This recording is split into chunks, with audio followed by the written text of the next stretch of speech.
Ilona, é claro que eu não sou um especialista em ensino e educação, mas apesar de vir de uma família de educadores, né, de educadores, professores, mas eu leio muito, estudo muito sobre o assunto, aprendo muito com pessoas como você e sempre tive a impressão de que o problema da educação, do ensino no Brasil, ele passa pela má gestão e não pela falta de dinheiro, né? A gente investe muito, por exemplo, no ensino superior, né, em relação ao que a gente gasta com o ensino fundamental, com o ensino técnico.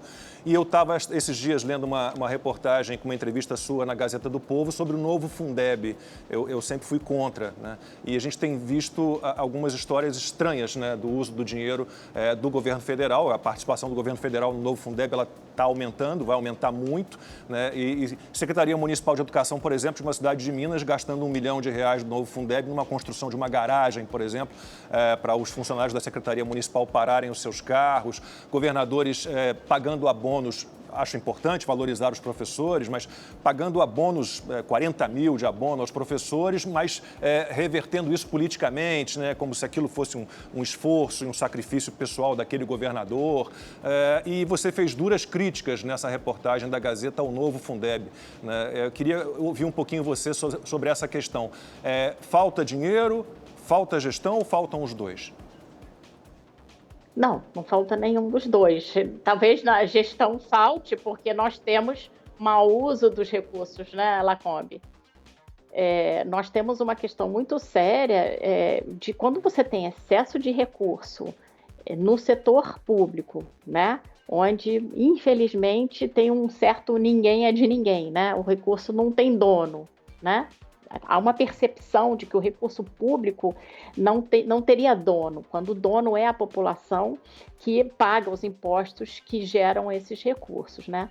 Então, a questão não é de recurso, deve ter pontualmente aqui e ali um lugar mais afastado, um lugar com maiores dificuldades que precisa de um fluxo maior. Existem, claro, municípios mais pobres no Brasil que têm certa dificuldade, mas não justifica, isso eu vi muito claramente na minha tese, não justifica os resultados pífios que a educação brasileira tem.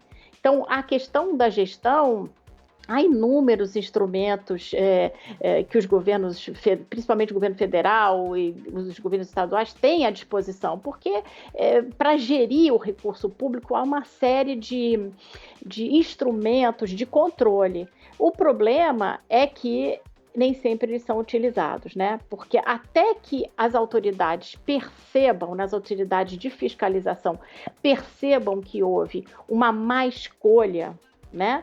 Então, fazer uma garagem para o funcionário estacionar o carro é interessante porque o funcionário precisa de um certo conforto, se ele vem de longe, etc. e tal. Mas da onde foi que se tirou esse dinheiro, né? A escola já tem biblioteca? A escola já tem, por exemplo, uma rede de profissionais qualificados para ajudar os docentes a conduzirem naquele ambiente na melhor forma acadêmica, né? Principalmente agora com a questão de saúde mental, né? Então, assim, a escola está realmente bem montada para sobrar recurso para esse tipo de investimento? Difícil, né?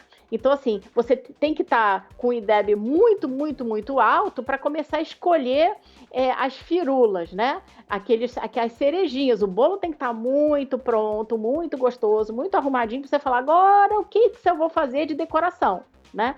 Então, infelizmente, quando você coloca muito recurso na ponta, a possibilidade de haver desmandos é muito maior. E eu quero deixar uma coisa muito clara aqui. A pressão sindical por maior recurso, ela atende, obviamente, os sindicatos. Vamos ter uma coisa em mente.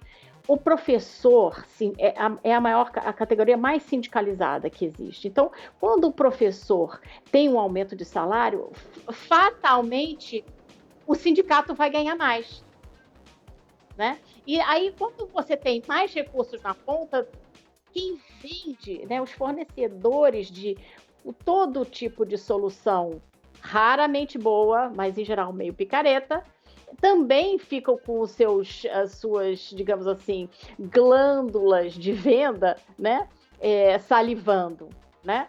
Então, nós temos que pensar o seguinte: nós temos um histórico de péssimo desempenho, de péssimo fluxo.